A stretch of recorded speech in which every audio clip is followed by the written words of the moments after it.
नमस्कार everyone, एजुकेमिस्ट्री channel में आपका स्वागत है।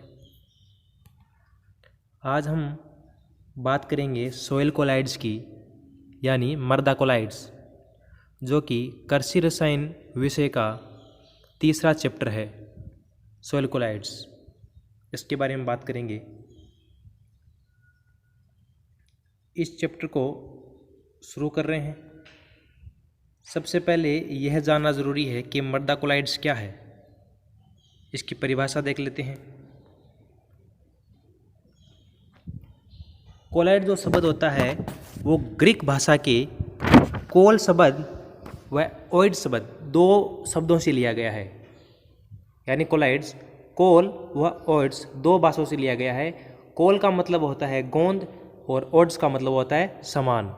यानी इसका कोलाइड्स का अर्थ होता है हिंदी में गोंद के समान। थॉमस ग्राहम नामक वैज्ञानिक को कोलाइड रसायन का जनक माना जाता है। इन्होंने क्या किया था कि जल विलेय पदार्थों को जंतु झिल्ली में विस्तृत के आधार पर क्रिस्टलाभ व कोलाइड में बांटा था। यानी थॉमस ग्राहम ने क्या किया, जो जल विलेय पदार्थ होते हैं उनको जंतु झिल्ली में से विसरण किया। जो पदार्थ छन गया उसको क्रिस्टलाभ नाम दे दिया और जो पदार्थ नहीं छना उसको कोलाइड्स नाम दे दिया। इसके आधार पर उन्होंने क्या किया कि वे पदार्थ जो झिल्ली में से आसानी से विसरित हो जाते हैं उनको तो क्रिस्टलाभ नाम दे दिया, तथा जो झिल्ली में से विसरण आसानी से नहीं होता है या विसरण होने में बिल्कुल भी असमर्थ है वो कोलाइड्स कहलाते हैं। जो झिल्ली में से आसानी से छन गए उसको क्रिस्टलाभ बोल दिया और झिल्ली में से आसानी जो नहीं छना उसको कोलाइड कह दिया।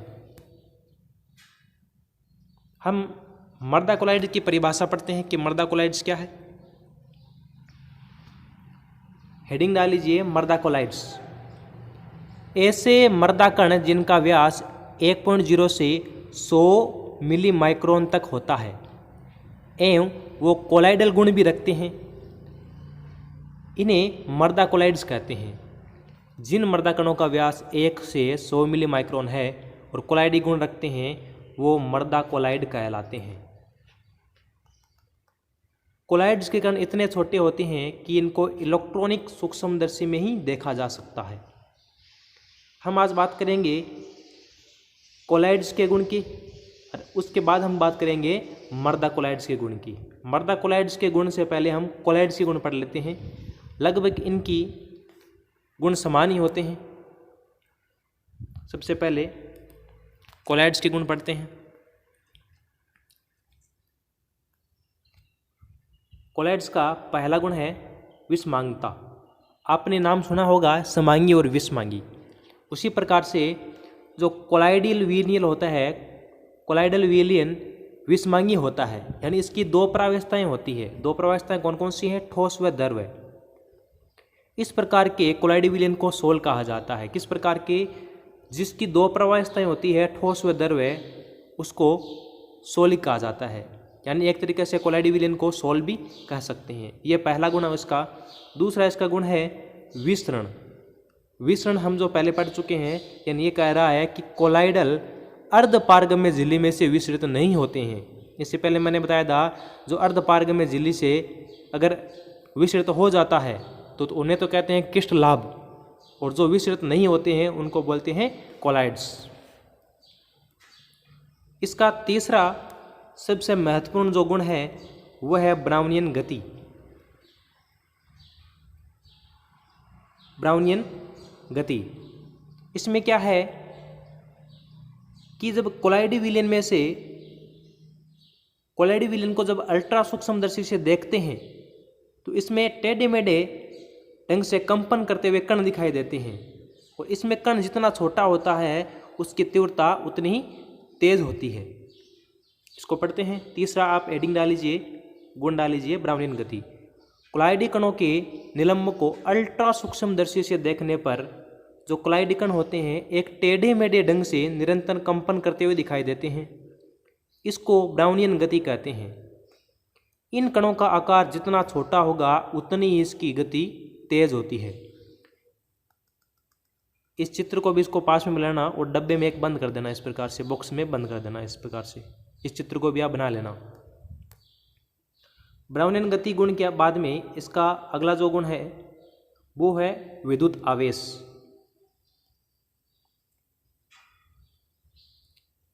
विद्युत आवेश चौथा पॉइंट डाल लीजिए। कोलाइडल कणों पर ऋण आवेश होता है। हमेशा इस चीज़ का ध्यान रखना, जो कोलाइडल कण होते हैं उस पर ऋण आवेश होता है और ऋण आवेश होने के कारण ये धनायनों को अपनी ओर आकर्षित करते हैं। पांचवा इसका गुण है टिंडल प्रभाव। टिंडल प्रभाव बहुत ही महत्वपूर्ण है। टिंडल प्रभाव में क्या होता है कि टिंडल नामक वैज्ञानिक ने पाया कि प्रकाश की किरणों का रास्ता नीले रंग में प्रकाशित होता है, यानी नीले रंग में ये आसानी से दिखाई देता है। जैसे कमरे में तीव्र प्रकाश की किरण प्रवेश करती है तो हवा के कण स्पष्ट दिखाई देते हैं। आपने देखा होगा कि कमरों के अंदर जो रोशनदान होते हैं या खिड़की होती है तो वहाँ से सूरज की किरणें आती है तो वो उसमें जो किरण होती है उसमें धूल के कण आसानी से दिखाई देते हैं। वो टिंडल इफेक्ट के कारण ही दिखाई देते हैं। कोलाइडी विलयन द्वारा प्रसारित प्रकाश को टिंडल प्रभाव कहते हैं। इन विलयन में से जो प्रकाश दिखाई देगा उसको टिंडल ही प्रभाव कहते हैं। इसके पास में डायग्राम दे रखा है, या आप इस डायग्राम को आप बॉक्स में उतार लीजिए। इसके अलावा इसका एक डायग्राम और है, आप इसको भी देख सकते हो। इस प्रकार का डायग्राम भी बना लीजिए आप। इसको बॉक्स में बंद कर दें इसे।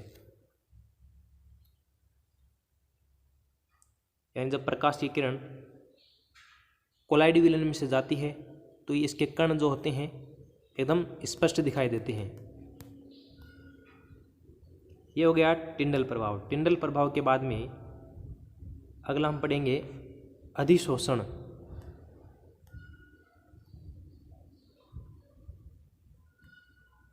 छठा गुण डाल लीजिए अधिशोषण। कोलाइडी कणों पर ऋण आवेश होने के कारण धनायनों को आकर्षित करते हैं। ये बात हमने पढ़ ली थी। आकर्षित होने से धनायन कोलाइडी कणों पर एकत्रित हो जाते हैं, जिसे अधिशोषण कहते हैं। अब इन पर ऋण आवेश होने के कारण धनायन इन पर एकत्रित होते रहेंगे। एकत्रित होते रहने से इसको कहा जाता है अधिशोषण कहा जाता है। अधिशोषण के बाद में अगला जो गुण है वो है अवक्षेपण। कोलाइडल विलयन में थोड़ी मात्रा में अगर विद्युत अपघट्य मिलाते हैं तो इसका अवक्षेपण हो जाता है। अवक्षेपण का मतलब होता है कि एक सफ़ेद या भूरे रंग का चिपचिपा गोंद जैसा पदार्थ उस प्रकार का ये कोलाइडल विलयन का बन जाता है। ये हमने पढ़े हैं कोलाइड्स के गुण। लेकिन अब हम बात करेंगे मर्दा कोलाइड्स के गुण। देखो, कोलाइड्स के गुण और मर्दा कोलाइड्स के गुण लगभग मिलते हैं, लेकिन इसके अतिरिक्त कुछ अन्य गुण भी होते हैं, उनको भी पढ़ते हैं। अन्य गुण कौन कौन से हैं वो देखते हैं। तो दूसरी हेडिंग आप ये डालो, पहली थी कोलाइड्स के गुण, दूसरी है मर्दा कोलाइड्स के गुण। मर्दा कोलाइड्स के गुण कोलाइड्स के समान ही होते हैं, लेकिन कुछ विशेष गुण मर्दा कोलाइड्स में पाए जाते हैं जो निम्न है। पहला हम पढ़ेंगे सहसंजन व आसंजन। सहसंजन और आसंजन को इस प्रकार समझ सकते हैं कि सहसंजन का तो मतलब होता है कि एक समान अणुओं के मध्य आकर्षण। एक समान का मतलब जैसे द्रव के मध्य आकर्षित हो गया, वो सहसंजन होगा। और असमान अणुओं के मध्य जैसे ठोस और द्रव के मध्य अगर आकर्षण है तो उसको आसंजन कहते हैं। इसको पढ़ते हैं। हेडिंग डाल लीजिए मर्दा कोलाइड गुण की। पहला गुण है समान गुणों वाले अणुओं के मध्य आकर्षण को सहसंजन कहते हैं। समान गुणों वाले अणुओं के मध्य आकर्षण को सहसंजन कहते हैं। जैसे जल के दो अणुओं के मध्य आकर्षण, जल के दो अणुओं के मतलब द्रव और द्रव के मध्य आकर्षण। उसी प्रकार असमान अणुओं जैसे ठोस व द्रव परावस्था के मध्य आकर्षण को आसंजन कहते हैं। इसमें ठोस व द्रव दो परावस्था आ गई, जिसको हमने आसंजन कह दिया। यह है मर्दा कोलाइड्स का पहला गुण। दूसरा गुण इसका है सुघट्यता। सुघट्यता क्या है देखते हैं। दूसरी हेडिंग डाल लीजिए। सिलिकेट मर्दा कोलाइड में यह गुण पाया जाता है। यानी जो सुघट्यता का जो गुण होता है वो सिलिकेट मर्दा में अत्यधिक पाया जाता है। बल लगने से मृदा एक रूप से दूसरे रूप में परिवर्तन हो जाती है एवं वापस बल हटने पर उसी रूप में बन जाती है। अगर किसी मिट्टी पर बल लगता है तो उसकी आकृति उस या रूप चेंज हो जाता है, लेकिन जैसे ही बल हटता है वो उसी रूप में आ जाता है। सुगठ्यता का गुण सबसे अधिक मोंट मोरिलोनाइट समूह में पाया जाता है तथा सबसे कम होता है केओलिनाइट में पाया जाता है। यहाँ पे मोंट मोरिलोनाइट और केओलिनाइट क्या है, ये जो है ये सिलिकेट मृदा के ही भाग होते हैं, क्योंकि सिलिकेट मृदाओं को 3 भागों में बांटा गया था, केओलिनाइट, मोंट मोरिलोनाइट और ईलाइट समूह, उसी के रूप है। तो जो सुगठ्यता का जो सबसे अधिक गुण पाया जाएगा वो पाया जाएगा मोंट मोरिलोनाइट और सबसे कम में पाया जाएगा केओलिनाइट में। इस केओलिनाइट, मोंट मोरिलोनाइट और ईलाइट को हम अगले वाले वीडियो में देखेंगे। सुगठ्यता के बाद में हम पढ़ेंगे उर्णी पिंडन। उर्णी पिंडन क्या है, इसको विस्तार से समझते हैं। तीसरा गुण डाल लीजिए मृदा कोलाइड्स का, उर्णी पिंडन एवं विउर्णी पिंडन। मृत्तिका के कणों पर ऋण आवेश रहता है, ये हमने बात पढ़ ली है। इसमें विद्युत अपघट्य मिलाते हैं तो मृत्तिका कणों का ऋणावेश कम हो जाता है या बिल्कुल ही समाप्त हो जाता है। यह कण आपस में मिलकर समुच्चय बनाते हैं। समुच्चय का मतलब होता है समूह बनाते हैं। जैसे हम क्या करेंगे, जो मृत्तिका के कण होते हैं इसमें विद्युत अपघट्य डालेंगे तो ये कण आपस में पास पास में आ जाएंगे या समुच्चय बनाएंगे। इस समुच्चय को भी बोलते हैं उर्णी पिंडन। लेकिन इसके विपरीत वह प्रक्रम जिसमें समुच्चय फिर कणों में टूट जाता है, यानी पहले समूह में बना था अब समूह वो टूट जाता है, उस टूटे हुए समूह को या समुच्चय को विउर्णी पिंडन कहा जाता है। तो उर्णी पिंडन का तो मतलब हो गया कि ये कण आपस में पास पास में आना, और विउर्णी पिंडन का मतलब होता है कि ये कण वापस टूट जाना। और इसका हम लास्ट पॉइंट पढ़ेंगे, मृदा कोलाइड्स का लास्ट पॉइंट पढ़ेंगे फैलाव व संकुचन। फैलाव संकुचन भी इसका महत्वपूर्ण गुण है कि मृदा कोलाइड जल के संपर्क में आने पर जल सोख कर आयतन में वृद्धि कर लेता है। देखो, मृदा कोलाइड जब जल के संपर्क में आता है तो क्या करेगा, ये आयतन में वृद्धि करेगा जल को सोखने के बाद में, तो इसे फैलाव कहते हैं। तथा जल सूखने की दशा में मृदा सिकुड़ने लगती है, जिसे संकुचन करते हैं। आपने देखा होगा बारिश के समय में जब मिट्टी में से मिट्टी जल के साथ रिएक्शन करती है या उसमें जल एकत्रित होता है तो वो फैलने लगती है, लेकिन सूखने की दशा में उसमें पपड़ियाँ बन जाती है, दरारें आ जाती है, यानी वो संकुचन हो जाता है उसमें। यह गुण मोंट मोरिलोनाइट में सबसे अधिक होता है तथा केओलिनाइट में सबसे कम पाया जाता है। यानी फैलाव संकुचन जो होता है वो मोंट मोरिलोनाइट में सबसे अधिक पाया जाएगा और सबसे कम केओलिनाइट में होगा। तो ये 4 गुण हो गए मृदा कोलाइड के गुण हो गए, और 7 गुण हमने पढ़े थे कोलाइड्स के। कोलाइड्स के 7 गुण पढ़े थे और मृदा कोलाइड्स के हमने 4